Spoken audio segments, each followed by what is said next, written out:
Hello and welcome to the ACHEMA Pulse Webcast.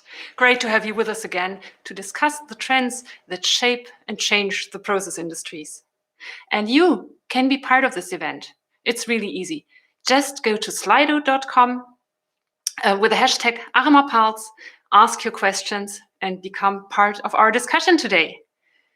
Now, ACHEMA Pulse and these webcasts are all about visionary trends that have the potential to change the way the process industries work, right? But if you take a closer look, some of these visions are already becoming reality, such as the hydrogen economy. And what better testimonial could there be than a company that has built its wealth and its success on the exploitation of fossil fuels turning towards hydrogen? That is what Shell is doing. And I'm very happy to have a guest today who can tell us all about Shell's activities in this field. And in her career, she expresses the change, the energy transformation, because she holds a degree in petroleum engineering. And she has been working for years in Shell in different roles, commercial and technological roles in the energy and upstream business. And now she's leading the Shell Hydrogen Holland 1 project and is really passionate about hydrogen and the energy transition. So welcome, Lijs Groenendal. Hi, Catherine. How are you? Thank you for inviting me here. I'm fine. Great to have you with us today, Lijs.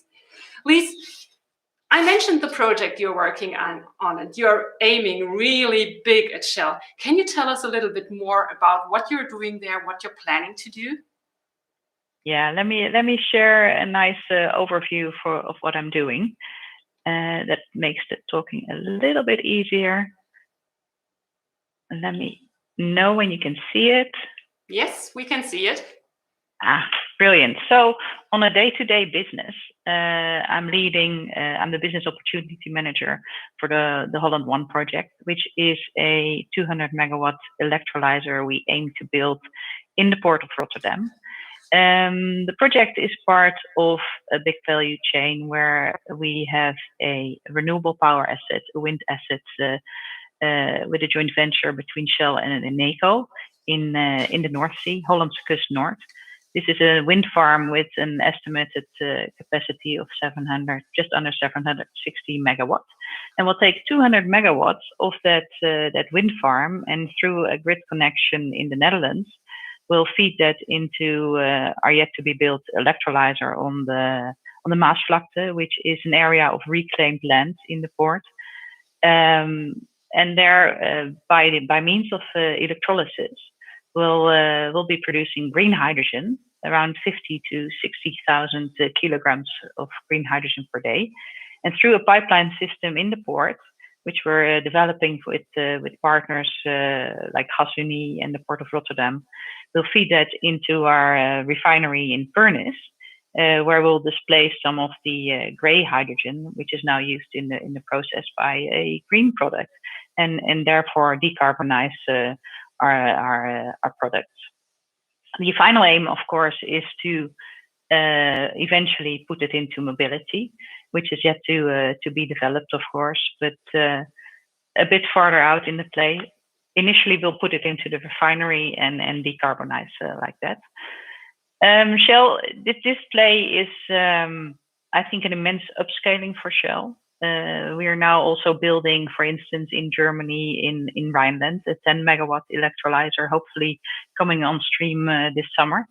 So this is a 20-fold upscaling of that electrolyzer, and to that scale, actually, no project has been built in the world. So it's going to be a world first, especially on the timeline we're on. We aim to have it on stream by 2024. So let me stop sharing this visual and the screen, but that's what's keeping me busy on a day-to-day basis. That's quite impressive, Lijs, and I think one of the larger projects in this field. So maybe you could tell us, why does a business that has, a company like Shell that has created its business from fossil fuels, and fossil fuels are far from being exploited, so why is it now looking towards hydrogen? Yeah, no, I think Shell has been very clear about Shell's target to be a net zero energy a net zero emission company by 2050. And if we want to reach that goal in 2050, we need to be bold and ambitious in the steps until 2050. So also Shell has just published the energy transition report, went to the annual general meeting this week, actually. And in that report, we describe kind of what the steps we are going to take to achieve that target. And one of the areas, and it's the area I work in, of course, is hydrogen. In 2030, we want to achieve to produce 8 times more low carbon fuels than we do now. And to be able to achieve that, of course, we need to build projects like this, to learn how to upscale from where we are now to bigger projects and to even the gigawatt projects. To put it a bit more into context, if you think about it now, so like now we only have like small 10 megawatt projects in existence, and going to 200 megawatts. You only take 2,000 trucks off the road with a 200 megawatt project by the production per day. That's not where we need to be in 2050 if we want to decarbonize the whole mobility, decarbonize industry. So there needs to be immense upscaling, not just by Shell, but by the whole industry. So yeah, Shell is moving towards low carbon fuels, but yeah, we're still keeping, of course, an energy mix until we reach the fuel low carbon. So before I ask my next question, I just want to encourage our audience also to ask questions. Just go to Slido with the hashtag ACHEMA Pulse and ask your questions, and I will take them to Lijs. Meanwhile, I have a lot of additional questions. We will need a lot of renewable energy if all this hydrogen needs to be green. So where does it come from? Where should it come from in the future? Is it all wind, or where do we get it from? Yeah, like I said, we have an immense role and job in front of us. And with the current amount of renewable power that is there, we will only achieve a small volume. So there is, I think, in Shell, we see a role of green hydrogen, which is made from renewable power directly, but also a role for blue hydrogen, which is made by traditional processes and then injecting the carbon underground or in a storage mechanism. The blue hydrogen needs to play an intermittent role until we can upscale green hydrogen sufficiently for the demand the demand curves we see. I think Bloomberg recently published some numbers. In 2030, we see 10 to 40 million tons per annum of hydrogen demand. So that's massive if you calculate it back. And if you look at the demand curves by 2050, that's 180 to 700 million tons per annum. So you have to put a lot of facilities in place to meet those demands if you would all do it green. But you see, you have to go into this transition phase with both blue and green to meet those demand curves. We have the first question from the audience. You mentioned the pipeline system that you're building. So far, we don't really have a lot of infrastructure for hydrogen. How can we cover distances for hydrogen? Will we build hydrogen pipelines for thousands of kilometers? Well, both. But luckily, in the Netherlands, we are quite advanced. Well, there's quite some plans by our infrastructure suppliers in the Netherlands to convert the methane net into a hydrogen net. So in future, we assume that the methane net is no longer required, and by simply upgrading the methane pipelines, we can convert them into hydrogen pipelines.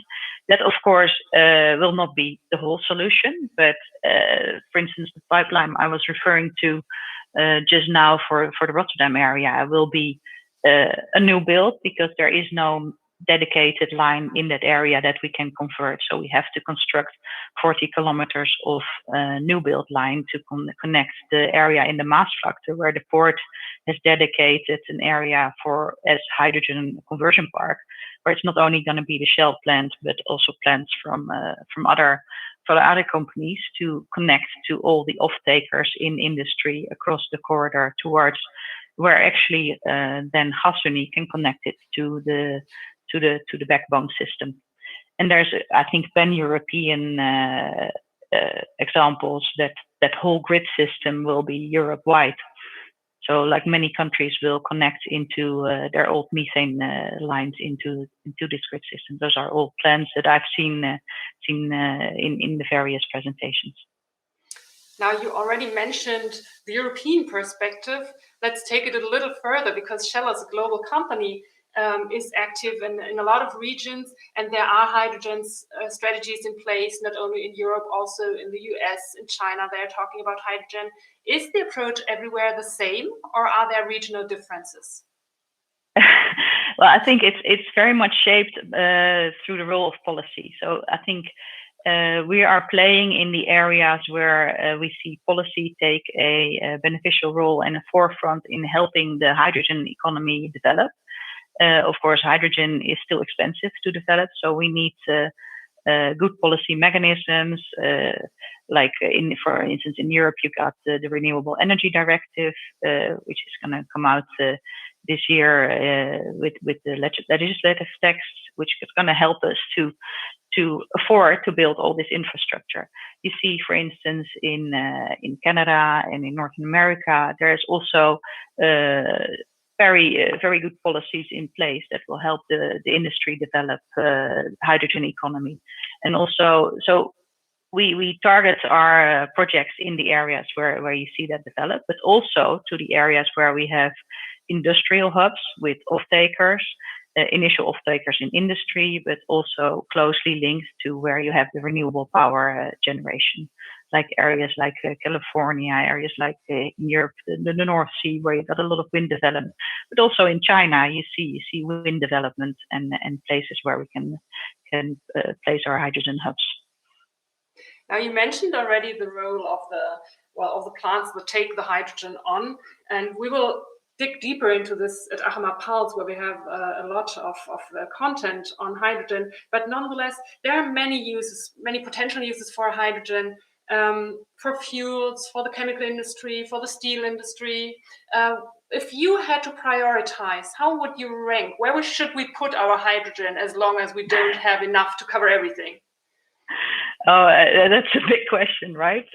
Hydrogen is so widely used in industry, so it's more or less it's replacing the gray hydrogen in the processes by green or by blue hydrogen, and that's the first step. It's more about the opportunity we have I'm speaking from Shell side, to be honest. It's where do we have access to that value chain, or where we have customer demand, right? So we either see projects being customer-led. We have a customer that needs a solution with hydrogen, and then we can help as Shell to develop that value chain from the renewable assets through electrolysis to that client. It could be any client in the process industry, and where we have those play ourselves. I mean, that's the old refineries where we have those big industrial presence, like in the port of Rotterdam, where we have Furnace Refinery, a wind farm, and we hope to have this electrolyzer when we take the final investment decision to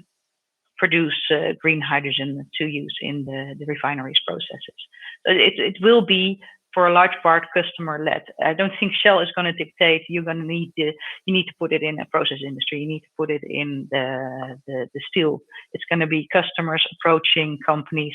Can you help us develop those solutions? Yeah, customer-driven market. Yeah, probably makes the most sense. If you have any more questions, just post them, such as this one. Liz, do you see any limit to upscaling of hydrogen generation plants? I mean, you're now aiming for 200 megawatts. Will we see 1,000, 2,000? Is there a limit? Well, I've seen a lot of announcements, of course, for gigawatt projects. And I think that really is the next step, because if you look at the demand curve expected by all the agencies, we need the gigawatt projects to be able to meet the demand curves. However, that's not going to be easy, because the technology, of course, is still a challenge. We need to upskill technology. We need to understand how we run these assets with the intermittent power of wind and solar. So that's not done yet, and we need all those learnings to be able to make those gigawatt assets. For sure, they will come, but we will not see them in the next 1 to 3 to 5 years. There will be really end of the decade 2020s before we see gigawatt assets. And Shell has announced, for instance, the intention to do such a play in the north of the Netherlands with the North H2 asset we are in with a quite diverse partnership. So that is the next stepping stone. But first we need to go from like the tens, like we're in now, to the hundreds, and then we can go to the thousands. So really step by step. We'll get there though. Okay. Now for our audience, I don't know what you are planning to do with hydrogen, but let us share your thoughts with us. So if you are planning to use hydrogen somewhere, if you have thoughts on hydrogen, why don't you just post a comment in the YouTube or contact me via LinkedIn? We'll take it to ACHEMA Pulse. We will dig much deeper into the hydrogen business. Lijs, by expanding your activities into electrolysis, into hydrogen transport, you need to find new partners. You're entering completely new fields. How do you find these cooperations? And are there any hurdles in getting to know completely new industries? I think, well, Shell has produced hydrogen for a while now. So we, at least on the manufacturing side, we already knew some of the partners. I think where it is new now, we're building relationships and projects and business development with, for instance, like the OEMs, the mobility providers, where we work on the demand side, right? So on the mobility demand side. I think, also on policy development, we work a lot like with all the on the European perspective, but also on the country perspective in working with the governments on there to increase the understanding. But I don't think that's new. We've been doing that for the rest of our business for a while now. But it's just a matter of expanding that into the green hydrogen and the blue hydrogen area. Okay. Well, Lijs, thanks a lot for this overview, this short insight into a really exciting business. And we will, as I said, dig much deeper at ACHEMA Pulse. I can tell you when we started thinking about the topics for ACHEMA and ACHEMA Pulse, so I think 1 or 2 years ago, hydrogen was something coming up on the horizon, and now it's already there, visible. Yeah, I know. I think I'm with you there. I mean, a year ago, I was looking at that was May last year. I was still living in the US and was working on an LNG-based project. And since I've only been doing this since last year, August. So it's been quite the learning curve. But for everybody on my team, it's an amazing journey we are all on, I think.